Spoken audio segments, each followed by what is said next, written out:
Mencegah pencemaran laut dan pantai, Dinas Kelautan dan Perikanan Wilayah Selatan, Kabupaten Bantaeng, Sulawesi Selatan menggelar bersih-bersih pantai. Kegiatan ini dilakukan di Pantai Seruni, Kabupaten Bantaeng.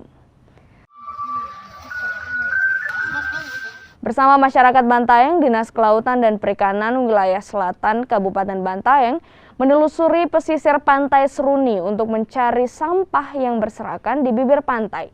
Sekitar 20 kantong plastik sampah berbagai jenis berhasil dikumpulkan yang terdiri dari sampah rumah tangga dan sampah plastik.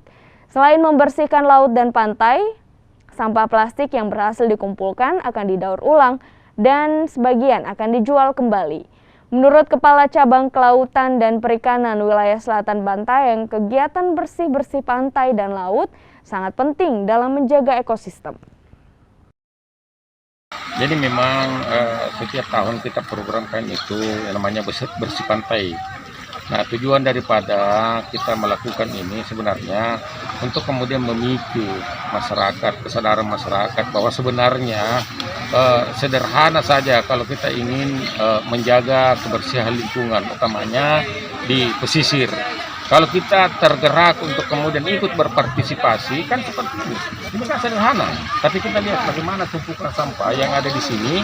Kemudian kita ini berada pada area ini.